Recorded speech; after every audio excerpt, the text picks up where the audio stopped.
What is going on, YouTube? Welcome back to another video. As you can see, I am not driving my FL5 today, but I am driving my 1996 Toyota Celsior, aka the JDM Lexus LS400. Just wanted to take this thing out for a spin for some chores, mostly because I haven't driven this in almost a month now since I've gotten the FL5. Today I wanted to talk about the choice between getting a Civic Type R versus the Acura Integra Type S. Which one is right for you, and why should you pick either one? Now, before we start, I want to ask you guys to hit the subscribe button below and share your thoughts on the FL5 versus the Integra Type S. What do you guys think? Which one do you guys like better? What purpose are you guys using your car for? So make sure you subscribe for more FL5 content. Now, the first thing you want to ask yourself when you buy the car, number one, I think this is very important, is that do you like the look of each car? The FL5 and the Type S both look very different. In my opinion, the FL5 has better body lines. It's smoother. The fenders are built in and not tacked on flared fenders. So I like that more than the Type S. However, taste is subjective. If you like the look of the Type S better, then you're gonna have to spend a lot of your time looking at your car if you're outside of it. So make sure you like what you see. Now, the other thing you have to consider is your use case.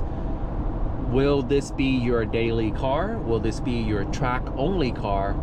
Will this be your daily with some track action? So you have to take these things into consideration.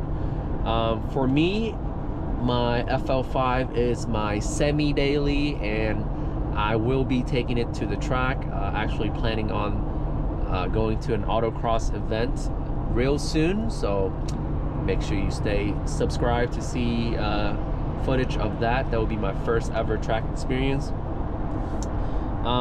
For other people, they just want a 6-speed manual daily with enough oomph in the engine and comfortable seating.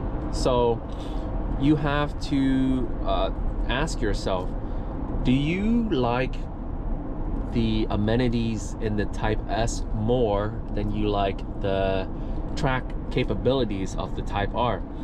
Now, since the Type S hasn't come out with any track times or track records yet, we can't really assume much. However, it is the same engine and powertrain as the Type R. Even though it weighs a little bit heavier, I think it'll be a few seconds behind.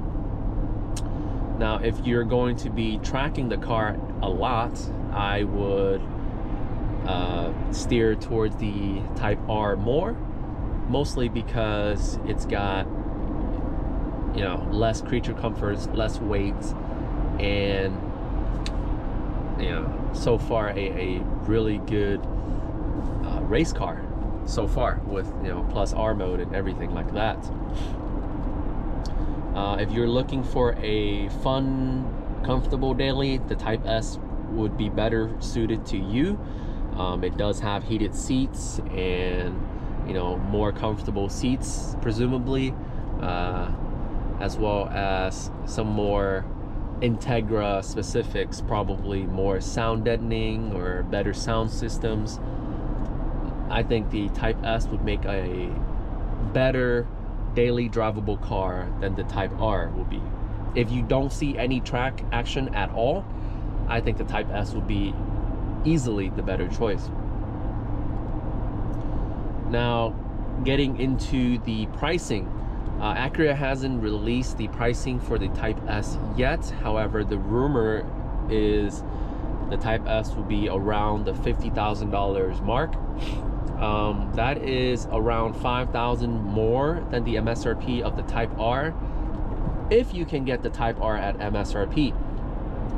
Personally, if you guys have been following me, I got my Type R at a $4,500 markup, bringing it to around $50,000. If you can find a better price for the Type S, then I think that would make a lot more sense. If the Type S is to be sold at MSRP the majority of the time, I think the Type S would be a better deal. A lot of people have been putting deposits down in their at their dealerships, at their Acura dealerships, for MSRP only Integra Type S's. So if you haven't called your dealers already to put in a deposit, I would highly suggest you do so if you're interested in both cars. Mostly because about 400 cars were allocated yesterday for the Type R, and the dealers are still holding firm on their 10,000 plus markups, and they are still selling for 10,000 over. If you're like me and you want to find a good deal, you probably want to get the Type S at this point, especially if you don't see any track action. The Type R would probably be a better deal. One, because it's rumored to be made in North America, rumored to be sold in North America, so generally it will be more available than the Type R. You know, the Type S doesn't have any production number badges or anything like that, so I would think the production numbers would be way higher than the Type S or the Type R. You'll also have to take into account your body shape as well.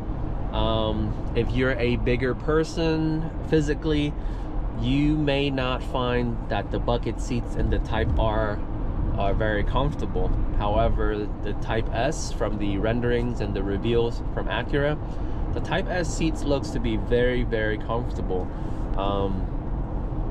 If you're a person of a bigger set, I think the Type S would be more comfortable for you. However, you know, there's no cars out yet. You can't sit in them yet. So I can't really say for sure. When those do become available, I would try my best to go see one, check it out. But until then, I think that would be a better choice for bigger people. The suspension on the Type R is also very stiff. The chassis itself is also very stiff. So if you're into comfortable rides, I would say the Type S is better.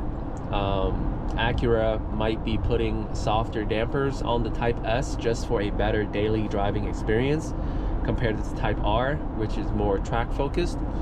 So if you're an older person looking for a comfortable daily, the Type S would make better sense for you. However, if you're older and you want to take it to the track, hey, more power to you. You can pick whichever one you like. That is it for my video today. Let me know down in the comment section below what you think about the Type S versus the Type R. Are you looking for a better daily, or are you looking for a better price proposition? Let me know down below, and I will catch you guys next time. Peace.